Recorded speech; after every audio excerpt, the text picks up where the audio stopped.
Bueno, vamos a tener la lectura en el Salmo número 110, un salmo de David. Jehová dijo a mi Señor: siéntate a mi diestra, en tanto que pongo tus enemigos por estrado de tus pies. La vara de tu fortaleza enviará Jehová desde Sión. Domina en medio de tus enemigos. Tu pueblo serálo de buena voluntad en el día de tu poder. En la hermosura de la santidad, desde el seno de la aurora, tienes tú el rocío de tu juventud. Juró Jehová y no se arrepentirá. Tú eres sacerdote para siempre, según el orden de Melquisedec. El Señor a tu diestra herirá a los reyes en el día de su furor. Juzgará en las gentes, llenarálas de cadáveres, herirá las cabezas en muchas tierras. Del arroyo beberá en el camino, por lo cual levantará cabeza. Hasta aquí la lectura, la palabra de Dios.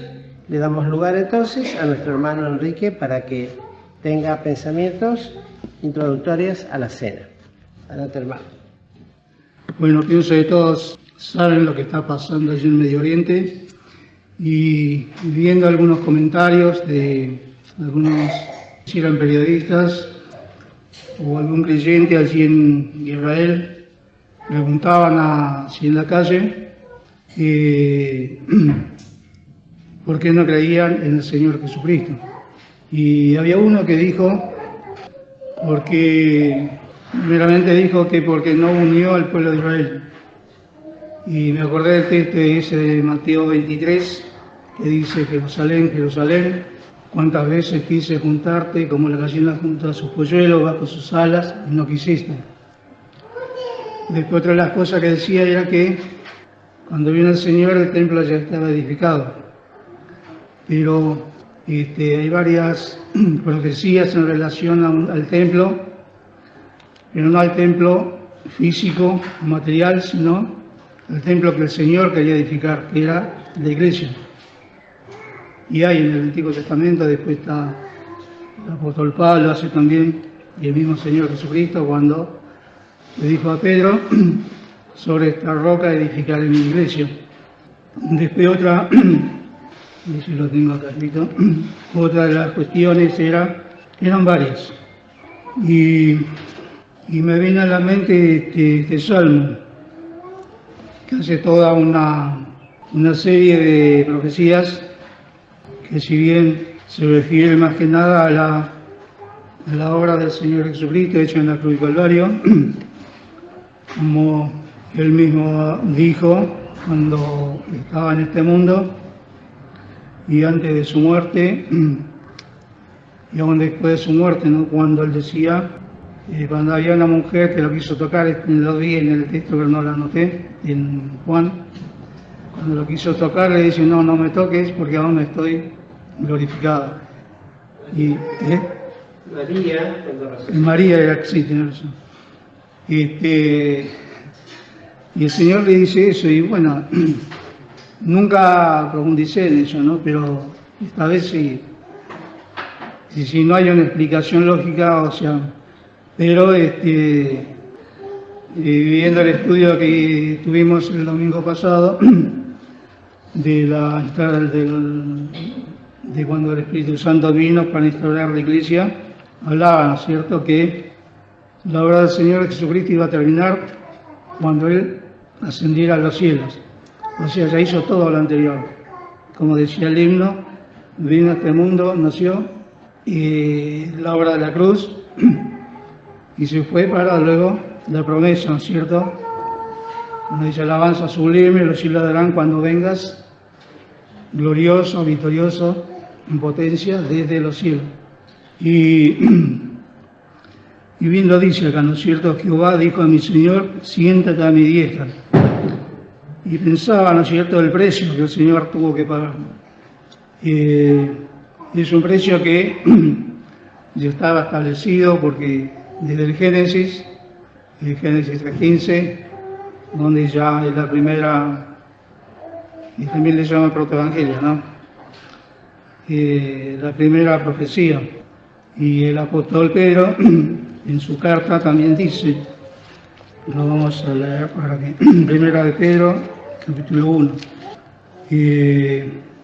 Vamos a leer del 18. Sabiendo que habéis sido rescatados de vuestra hermana conversación, la cual recibisteis de vuestros padres, no con cosas corruptibles como oro o plata, sino con la sangre preciosa de Cristo, como de un cordero sin mancha y sin contaminación, ya ordenado de antes de la fundación del mundo, pero manifestado en los postreros tiempos por amor de vosotros. De nosotros, podríamos decir ahora, el Señor sabía. Y si bien conocemos también Isaías 53, ¿no es cierto?, del comienzo, el profeta también habla. Y habla también del desprecio, de la humillación, de como cordero fue llevado al matadero, todo completamente. Y pensaba, ¿no es cierto?, qué grande el amor de Dios ahora con nosotros, porque sabiendo todas estas cosas, porque no fue solamente que se vino, se humilló, o sea, no nadó primeramente, como dice el apóstol Pablo a los filipenses, de que tanto en la condición como hombre se humilló, sino el desprecio y el rechazo, primeramente de su pueblo, de aquel pueblo que había sido elegido para anunciar el Evangelio del Señor Jesucristo. Y bien lo dijo Pablo, ¿no es cierto?, ahí en los Hechos, cuando le dijo ya que no querían recibir el mensaje del Señor Jesucristo, iba a ir a los gentiles, pero los hizo responsables de esa actitud. Y bueno, después lógicamente sufrir la cruz, sufrir nuestros pecados, y aún así la incredulidad, ¿no es cierto?, de un pueblo, y no culpemos solamente al pueblo de Israel, sino también a los gentiles. Y difícil, en un tiempo en que hay tantas religiones, tantos pensamientos, y es difícil que la gente escuche, porque hay muchas cosas que son medio desfasadas, yo las quería traer. Bueno, espero que la tengo en casa para leer, pero muy similar a un consejo que lo recibimos aquí. Y pensaba en esto, ¿no es cierto?, en ese amor, que no hay nada comparable, como dice el himno, no hay amor como el de Cristo. Y no hay nada, porque el Señor conocía todas estas cosas y aún así vino a este mundo, cumplió con su ministerio, dio su vida, derramando su sangre hasta la muerte, y luego resucitó y ascendió a los cielos. Y acá está cuando dice: Jehová dijo a mi Señor, siéntate a mi diestra, en tanto que pongo a tus enemigos por estrado de tus pies. Y otra de las cosas que quería comentar también, que ya lo sabemos de hecho, cómo estas palabras las dijo el Señor Jesucristo a los religiosos de su tiempo, que lo confundía con estas palabras. También, esta lo vamos a leer. Esteban, en su martirio, y en Hechos capítulo 7, vamos a leer del 54. Y oyendo estas cosas, regañaban de sus corazones y crujían los dientes contra él.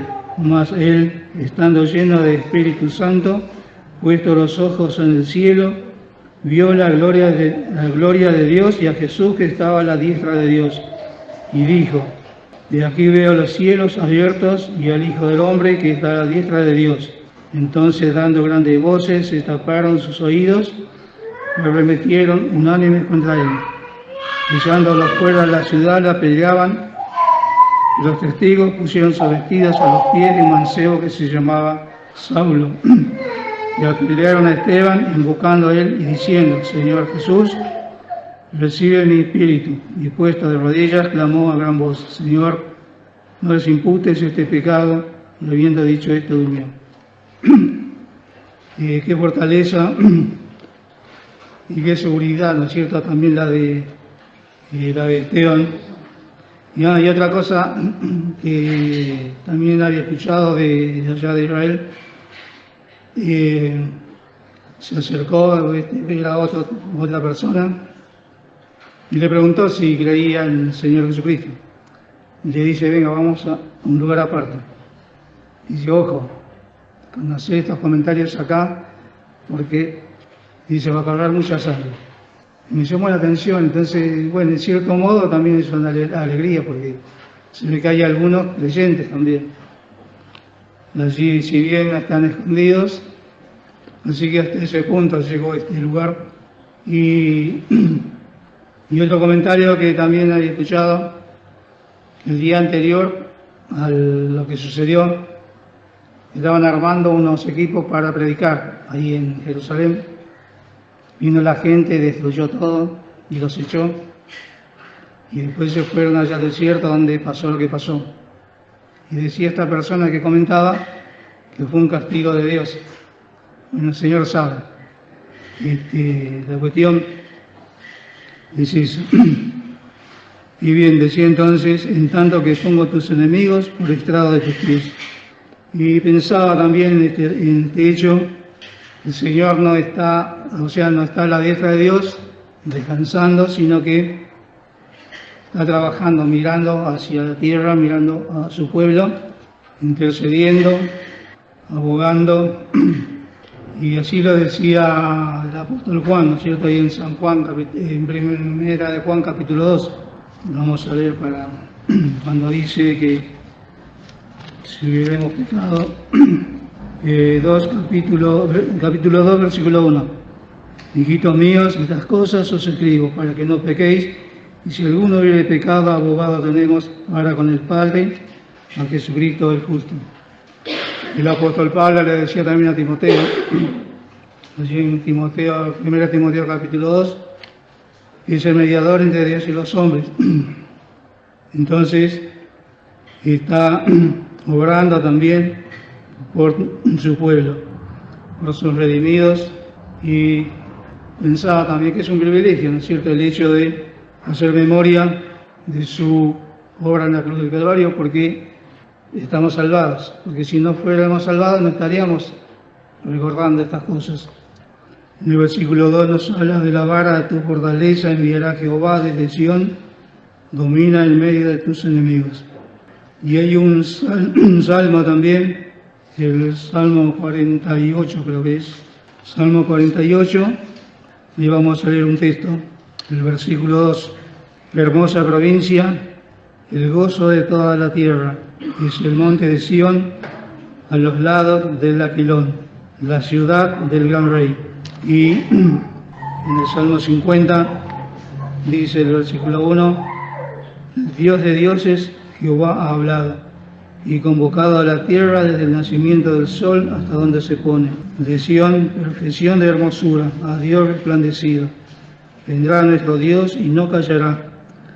Fuego consumirá delante de él, y en derredor suyo habrá tempestad grande. Convocará a los cielos de arriba y a la tierra para juzgar a su pueblo. Juntadme, mis santos, los que hicieron conmigo pacto con sacrificio. Y denunciarán los cielos su justicia, porque Dios es el juez. Y acá nos está hablando de la vara de tu fortaleza, enviará Jehová desde Sión. Es la vara de equidad, ¿no es cierto? Cuando el Señor Jesucristo venga a reinar en este mundo, en esta tierra, y va a reinar con justicia. Y como dice después, domina en medio de tus enemigos. O sea, dice en otro lado, con vara de hierro, allí en Apocalipsis. Apocalipsis, capítulo 19. Desde el 11 vamos a ver. Y vi el cielo abierto, y aquí un caballo blanco, y el que estaba sentado sobre él era llamado Fiel y Verdadero, el cual con justicia juzga y pelea.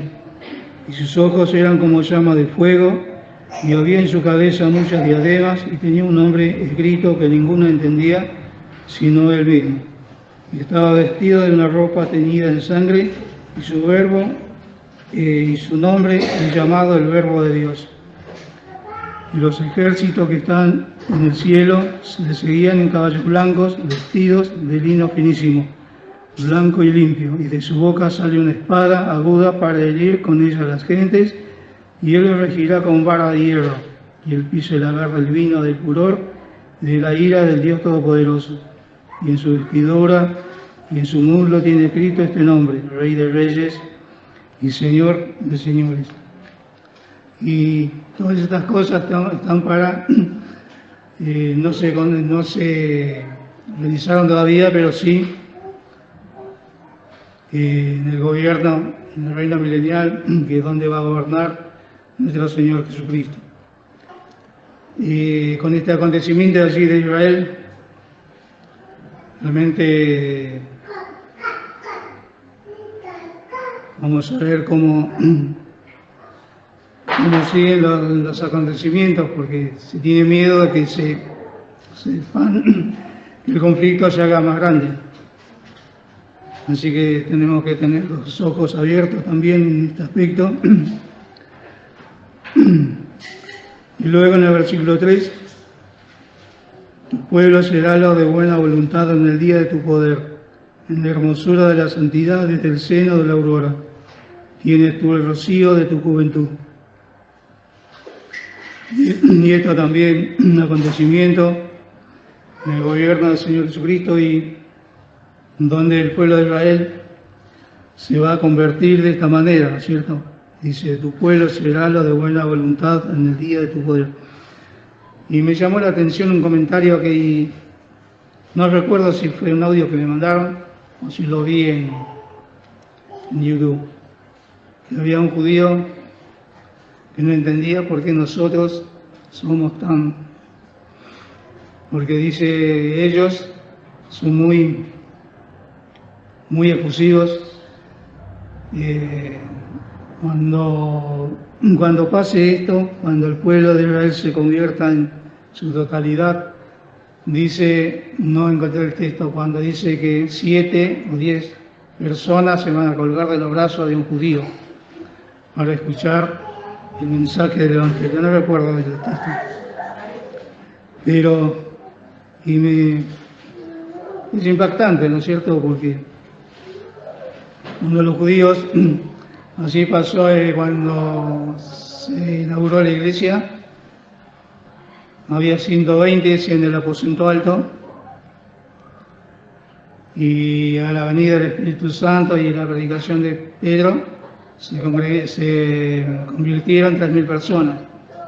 Realmente es impactante, ¿no es cierto?, este pensamiento de este judío. Y más abajo dice, la hermosura de la santidad, hablando del Señor Jesucristo.